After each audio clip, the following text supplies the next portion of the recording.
Hello and welcome.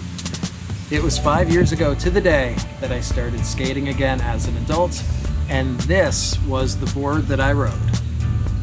Now, I don't normally ride Popsicles. In fact, this is the first and last Popsicle that I ever owned. I rode it for about 2 months before moving on to shaped decks, which I think is just better suited for the type of skating that I want to do. But I saw it sitting in the shed, and knowing that my 5-year anniversary was coming up, I thought it would be kind of cool to take it out and give it some love and also see how I like it now that I have more skate experience under my belt. So I'm gonna take this thing out to the skate park, sit back and relax, grab yourself a cup of coffee. Let's see how this thing goes. All right, a brief history on how I started skating again. Back in 2016, my wife and I got a dog, and we started walking him at one of our local parks. That park happens to have a skate park inside of it, and there's a really nice looking mini ramp there. Every time I would see that mini ramp, it got my skate juices going, because that's the kind of thing that I used to ride when I was younger. I always really enjoyed it. So every time we would walk by it, I would say to my wife, one of these days I'm gonna buy myself a skateboard and some pads, and I'm gonna try riding that thing. She was always very kind, and she would placate me and say, yeah, I'm sure you will. So I did. I ordered myself this board and a bunch of pads, and 5 years ago to the day, I went for my very first session. I relearned how to pump, I relearned kick turns, and I relearned how to drop in, which I thought was really great for my first day. I was hooked. I've been skating ever since. All right, a little bit about this board. This is a CCS 8 1/4 inch complete. It's got CCS trucks and CCS wheels. These ones are 56 millimeters. It originally came with 54 millimeters, but I started skating concrete bowls and thought I could use a little bit bigger wheel, so I ordered these. CCS used to be called California Cheapskates back in the day. You may remember their mail order catalog. Why did I get a Popsicle? When I stopped skating as a kid, Popsicles were just starting to come out, so it kind of just made sense to me in my own evolution of skate gear that I would get something modern, a Popsicle. All right, so why did I stop riding this board? I think the biggest influence was meeting my local crew. So I had been worried that it was going to be me surrounded by a bunch of children at the skate park. But what I discovered is that we actually have a pretty large crew of like-minded old guys and girls in their 30s, 40s, 50s, even their 60s out there ripping it up. And what I noticed is that nobody was riding Popsicles. All of those guys were riding retro-inspired decks, modern shaped decks, reissues, things like that. When I saw that, I felt like I had arrived home. That was the kind of board that I rode when I was younger. That was the kind of board that I figured I would be most comfortable with riding. And, there's the nostalgia element too. They're cooler looking boards, in my opinion, than just your normal Popsicle. I was also getting into skating concrete bowls, and I think that extra width and the longer wheelbase is just good for that because it gives you extra stability. So that was it. I traded in this board for a really cool reissue that I really wanted to ride. I loved it. I've gone down the rabbit hole exploring many different shaped decks, but that's all I've ridden since then.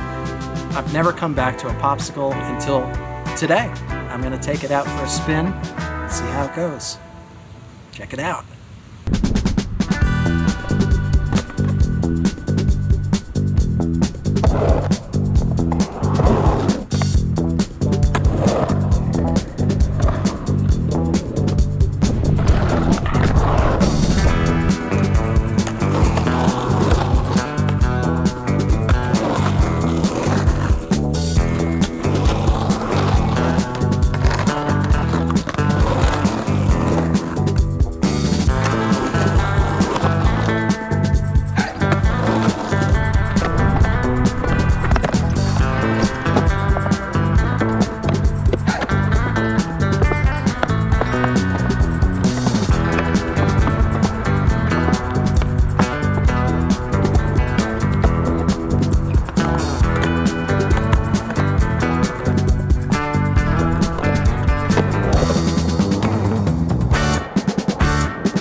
right, review time. This is going to be a two-parter. First, I'll give you a review on the board itself, the CCS Complete. Then I'll talk a little bit about riding a Popsicle instead of a shaped deck for the first time in 5 years.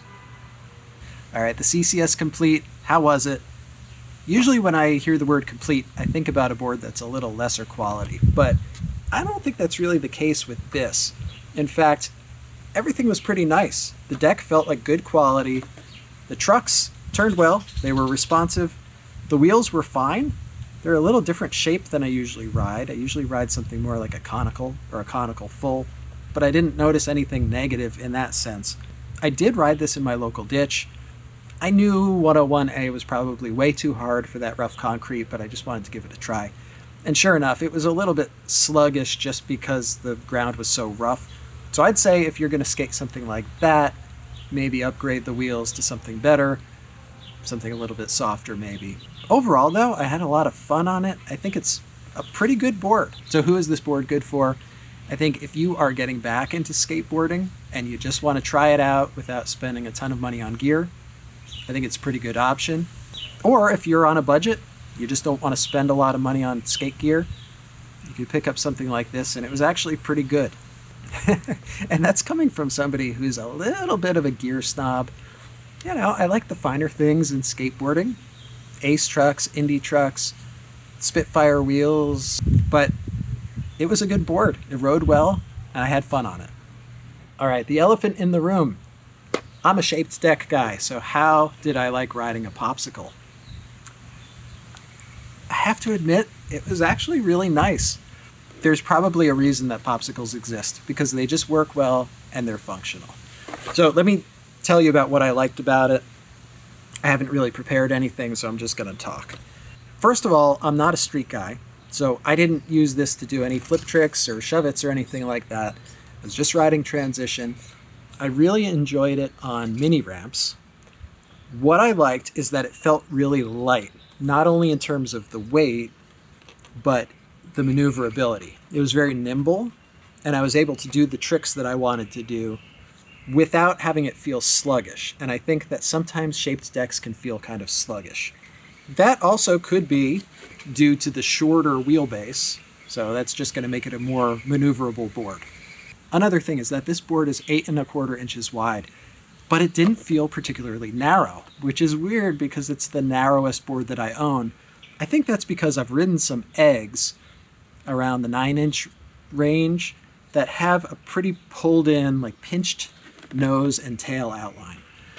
Those boards feel narrower than this because this has a very full outline in the nose and the tail. So it didn't feel like 8 1/4, if that makes sense. All right, moving forward, am I going to be a Popsicle guy? Maybe. Not completely.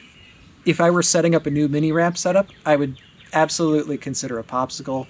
So if you're a stubborn shaped deck guy like me, but you're looking to skate some mini ramps, hey man, give it a shot. It was functional. It worked well. So, you know, yeah, I think sometimes it's a little harder to get a board that's not a Popsicle than to just get the stupid Popsicle. But it worked well. So mini ramp setup for me, I would definitely do it again. All right, that is just about it for my experiments with the Popsicle. Taking a walk on the dark side. I think it was good. I'm glad I did it because this board needed some love. And I think it was also cool to see how far my progression had come since when I started. But also, I kind of learned that it worked really well. I would consider riding another Popsicle, believe it or not. And by the way, this is all tongue-in-cheek. It's just a skateboard, but I'd be interested to hear what you think. Are you a shaped deck guy or are you a Popsicle guy? Leave me a comment, let me know. My name is Rob, signing off. Thanks for watching. I could never hate you, don't worry.